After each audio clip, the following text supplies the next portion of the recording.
What's up, you beautiful Redditors? Hope you're having a fantastic Friday. Welcome to the RNEWS Evening Show. And let's just jump into it. From r/news. San Francisco Giants and Los Angeles Dodgers refused to play tonight's game in protest against their Jacob Blake shooting, becoming the 9th professional sports game in the U.S. to do so today. NBA just had some vote between the teams on whether to proceed with the playoffs, and apparently only the Clippers and the Lakers voted to stop.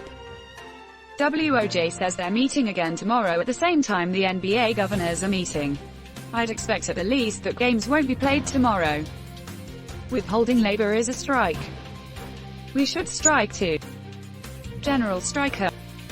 9/1 pass it on. You know the world is crazy when your sports heroes have greater moral fiber than your elected leaders. I remember the mid-90s baseball players strike. I love baseball, and especially the Dodgers when Hershiser was pitching. I was so pissed that these millionaires were freaking up my fan experience. I never went back to watching baseball ever again. I'm so goddamn proud of all these rich famous kids putting their income and careers on the line like that. It's like, maybe we made some progress in the last couple decades. You're watching the RNEWS show. From r/World News. Christchurch shooting. Mosque terrorist sentenced to life without parole, an unprecedented sentence in New Zealand. May this be the last we hear of him. This is much more satisfying than a death penalty. He doesn't get to escape the torture of rotting his entire life away in a cell. Well, now there's a chance he might realize he's a piece of crap, and that will be the best punishment. He won't nah. His crappy small-minded worldview will just shrink and shrink as he sits in his cell. Eventually he will forget why he's even there, just feeling prosecuted and bullied. He forgets all of his horrible ideas and only thinks he's being unfairly imprisoned. After all, he's over it. Why is he still in shackles? I find it slightly comforting that I don't know the piece of crap's name.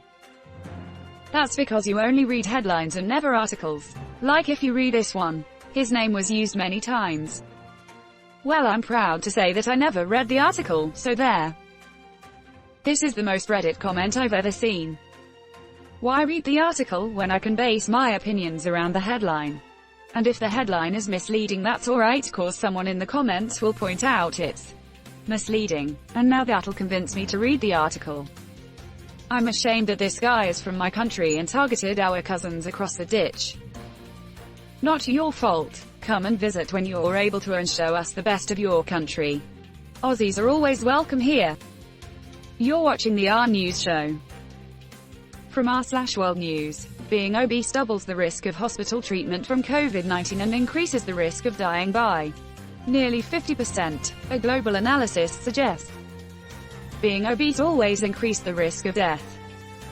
Wasn't there a study that suggested high BMI individuals were more likely to survive car accidents? Built-in cushioning. Also, I presume people with higher fat reserves would last longer in a famine. And gunshot wounds. America makes so much more sense now. I had a co-worker who was confirmed with COVID interacting with me at work as late as Monday. My boss told me it was business as usual until someone else gets sick. They're def not gonna pay my medical bills if I get sick. But I can't just not go to work without exhibiting symptoms, so I got tested today. Now comes the wait. Make sure you give your boss a face-to-face update on how you are feeling every day. I like capitalism, because frick your health when I can make a buck off you, you freaking peasant. I want to see the same statistics for the overweight category, considering 70% of the adult US population qualifies as overweight, or obese. You don't realize how many fat people there are until you see large groups of people and realize nearly everyone is overweight. For instance, check out this Disneyland walking tour this guy did. There's just so many large people. U2.be. You're watching the RNEWS show. From r/Politics. Fauci says he was under anesthesia when CDC changed COVID-19 testing guidelines. Twitter.com@Dr. Sanjay Gupta reports Fauci told him he was under general anesthesia in their operating room. He had a vocal cord polyp removed. During meeting where the change to the testing guideline was discussed, was not part of any discussion. He says he's concerned about the change. Beyond satire. At DR Sanjay Gupta reports Fauci told him he was under general anesthesia in the operating room. Nice try. We all know he was the best man at the deep state wedding where Bill Gates was marrying George Soros. During the reception they all got the mark of the beast while their dogs mailed in vouchers for Biden. What do they we are naive or something? Minutes of the meeting. Chair, are there any objections to voting on changing the COVID-19 testing guidelines?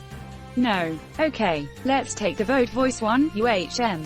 Dr. Fauci is not here. Chair, okay, we will put him down as an abstention. Let's count all of the votes. No nays. Okay, it is unanimous. We will be changing the testing guidelines. Next topic is lunch orders. Next topic is the big wheel to determine whose private interests get the next government contract.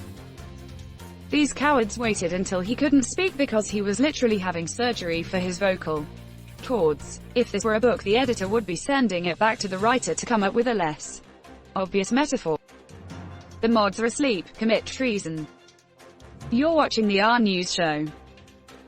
From r/politics, reports Trump sabotaged coronavirus testing guidelines to keep numbers low.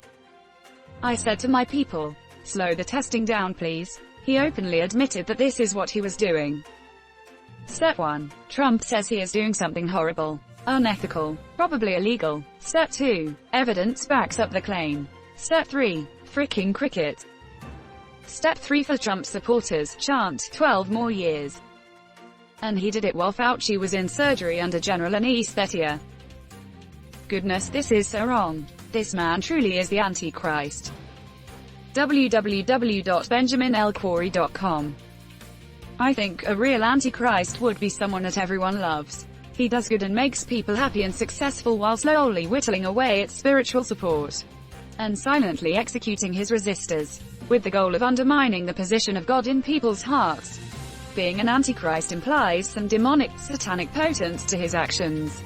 Guile and cunning behind a beautiful face. Captain Carrot is just the sweaty butt juice of humanity given $1 billion in all the media coverage anyone could ever ask for. Saying he is the Antichrist is an insult to Antichrists. Captain Carrot is the closest thing the Discworld has to the Antichrist based on that assessment. But he's a great guy and technically the king of Ankmore pork. Low, when you cook the numbers and it still looks like you're doing the worst job in the world. You're watching the RNEWS show. From r/politics, New York sues Trump Organization, Eric Trump, filing shows. Wondering why it's specifically Eric? Eric may have been the one in charge of a particular project for which they already have rock-solid evidence, so the initial suit only named him and others involved. But it does also name the Trump org as a whole. It doesn't mean the suit can't be amended later if they get access to records showing even more corrupt projects by the other children, building a case for them to all flip on Donnie. I hope. Remember Trump kids, first one to flip gets the best deal. Happy first day of the convention, dickheads. New York. Yay New York. No one hates the Trumps like New York hates the Trumps. It's finally Eric's time to shine. Thanks for the glasses, etc. Shine with the brilliance of 1,000 indictments. Shine bright like indictment. New York Attorney General Letitia James is also investigating Trump for artificially inflating the value of his properties in order to obtain loans, which is a felony. Keep in mind that former Trump attorney Michael Cohen testified to Congress that he helped Donald Trump fraudulently obtain bank loans by inflating his net worth and has the proof. And that's where we're going to end today's show. But if you like what you saw, leave a like, and if you want to see more of the RNEWS show, hit that subscribe button. As always, this has been the RNEWS show and I'll see you tomorrow.